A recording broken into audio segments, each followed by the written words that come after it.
Students, आज हम पढ़ेंगे ऑपरेशंस ऑन सेट्स। ठीक है, इससे पहले हमने सेट्स के बारे में पढ़ा था कि सेट क्या होता है।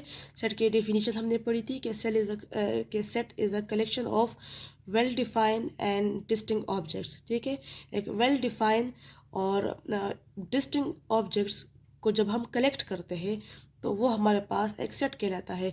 फिर हमने ये पढ़ा था कि सेट को रिप्रेजेंट किस तरह करते हैं, इसको डिनोट किस तरह करते हैं, और रिप्रेजेंटेशन ऑफ अ सेट जो 3 टाइप्स थी। ठीक है, टेबुलर फॉर्म था, सेट बिल्डर फॉर्म था और डिस्क्रिप्टिव फॉर्म था। ठीक है, तो हमने थ्री टाइप्स ऑफ रिप्रेजेंटेशन हमने पढ़ी थी सेट्स के बारे में। तो ये प्रीवियस काम था हमारा। आज हम पढ़ेंगे operations on sets.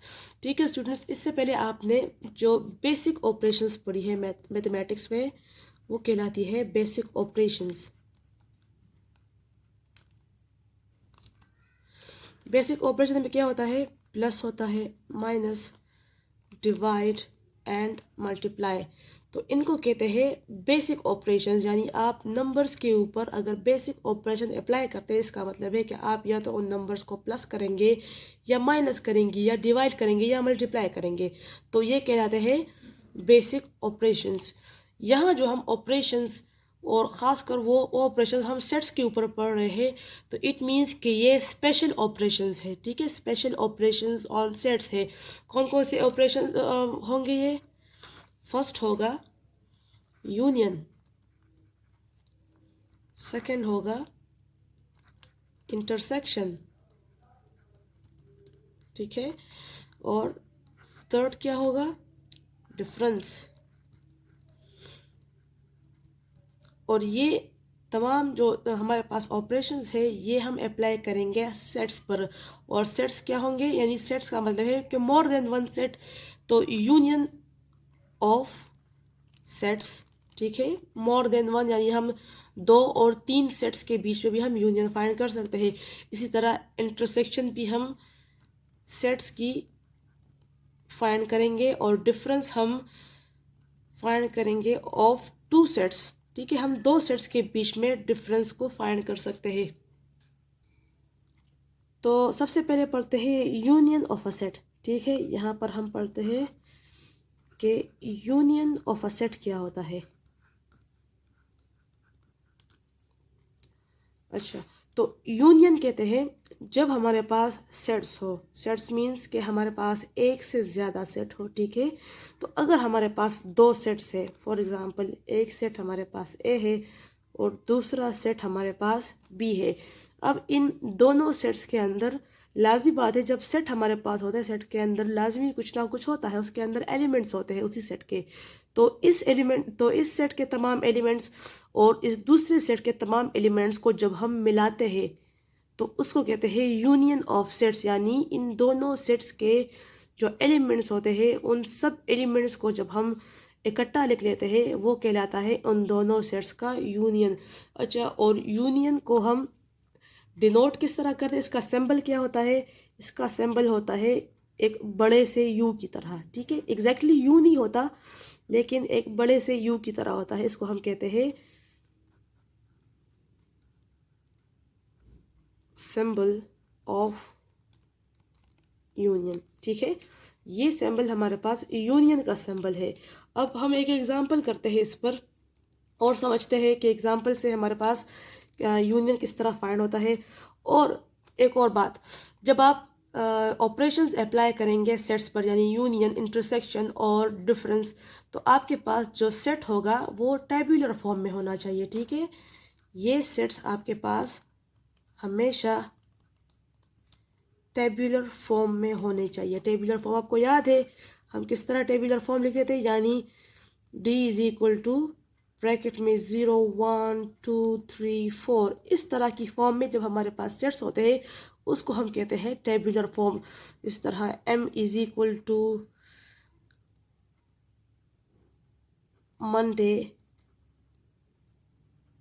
Tuesday and आगे जितने आपके पास, आप जितने डेज इसमें ऐड कर सकते हैं। लेकिन इस फॉर्म में जब हम सेट को लिखते हैं इसको कहते हैं टेबुलर फॉर्म।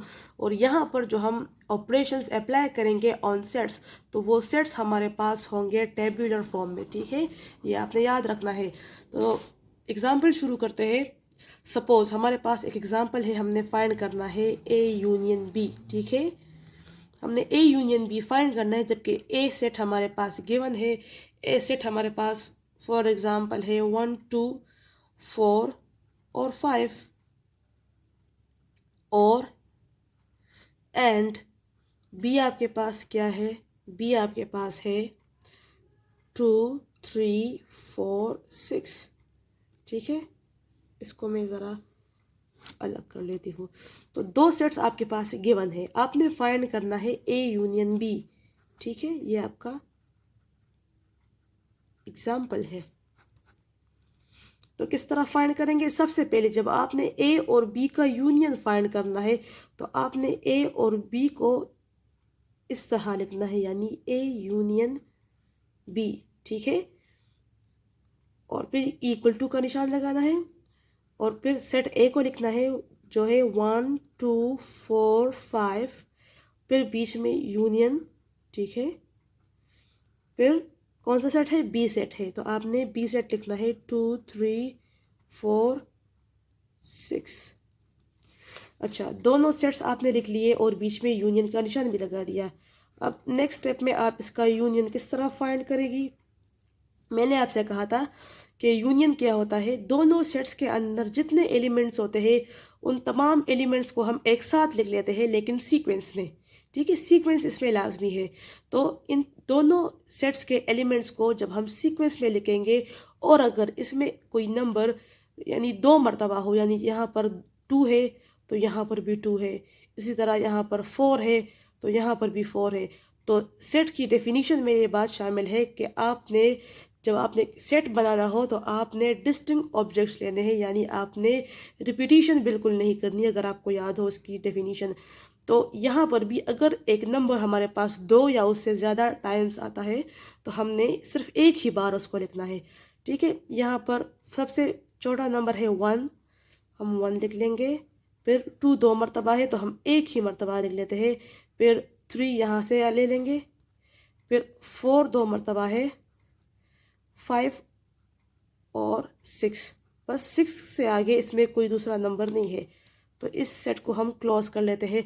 तो ये सेट हमारे पास क्या आ गया? ए यूनियन बी, यानी इसके तमाम एलिमेंट्स और इसके तमाम एलिमेंट्स को हमने एक साथ लिख लिया, तो ये कहलाएगा हमारे पास A union B. Okay students, अब हमारे पास एक और एग्जांपल है। ठीक है, दूसरा एग्जांपल भी यूनियन के बारे में है, लेकिन इसमें क्या है? सी सेट है। C set is equal to 0 1 2 3 up to 10, यानी 0 से लेकर 10 तक तमाम नंबर्स इस सी सेट के अंदर मौजूद है। फिर डी सेट है जो जिसमें 4 8 और 12 नंबर है, और एक और सेट है जो थर्ड सेट है हमारे पास, वो है ओ इज इक्वल टू 3 5 7 और 9। अच्छा, इसमें हमारे पास 3 सेट्स है, और पिछले एग्जांपल में हमारे पास जस्ट 2 सेट्स थे। तो इसमें हम 3 सेट्स के बीच में यूनियन किस तरह फाइंड करते हैं वो हम इस एग्जांपल में प्रूफ करेंगे। तो सी यूनियन डी यूनियन ओ हमने फाइंड करना है।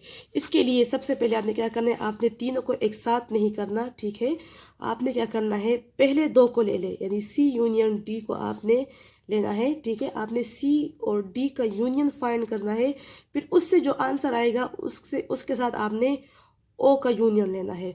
तो सबसे पहले हम फाइंड करते हैं, हम लिख लेंगे first find C union D. ठीक है, आपने पहले सी यूनियन डी को फाइंड करना है। सी हमारे पास क्या है? C is equal to 0 1 2 3 up to 10, and D हमारे पास क्या है? 4 8 12। तो इन दोनों के बीच में हमने यूनियन फाइंड करना है, यानी सी यूनियन डी। इससे क्या आएगा? देखिए, 0 से लेकर 10 तक इसमें तमाम नंबर्स है। यहाँ पर 4 है और 8 है और 12 है, यानी 4 और 8 इस पूरे सेट के अंदर आ जाते हैं। ठीक है, सिर्फ 12 ऐसा नंबर है जो इस 10 से बड़ा है, तो ये इस सेट के अंदर नहीं आ रहा। जब हम इसको लिखेंगे 0 से लेकर 10 तक, तो 4 और 8 भी इसमें 2 मरतबा आ गए, यानी यहाँ पर भी 4 8 और इसके अंदर भी 4 8 आते हैं।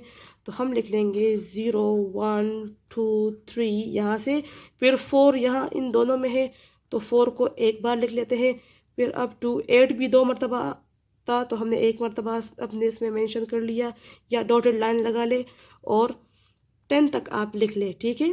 0 से लेकर 10 तक आपने कंप्लीट सारे नंबर लिख लिए, फिर क्या रह गया, 12 रह गया, 12 को आप एंड में लिख ले। तो ये आपके पास रिज़ल्ट क्या आ गया, सी यूनियन डी का रिज़ल्ट आ गया। अब इसी आंसर के साथ आपने ओ का यूनियन लेना है, तो वो आपके पास हो जाएगा सी यूनियन डी यूनियन ओ। तो अब हम फाइंड करेंगे सी यूनियन डी, यानी इसके साथ किसका union, union O is equal to, पहले आपने क्या करना है, सी यूनियन डी आपने लिखना है, ठीक है। सी यूनियन डी क्या है, ये आंसर, तो हम लिख लेंगे 1 0 1 2 अप टू 10 12, और फिर आपने यूनियन लगाना है क्योंकि ये आंसर हमारे पास सी यूनियन डी का है, ठीक है। ये फिर आपने यूनियन लगाना है बीच में, और फिर सेट ओ आपने लिखना है जो कि 3 5 7 9 है, 3 5 7 9। अच्छा, अब इसमें जब आप यूनियन फाइंड करेगी वो कहलाएगा सी यूनियन डी यूनियन ओ। तो यूनियन किस तरह फाइंड करेंगे, देखिए हमने इन तमाम नंबर्स और इन तमाम नंबर्स को एक सीक्वेंस में लिखना है विदाउट रिपीटिशन।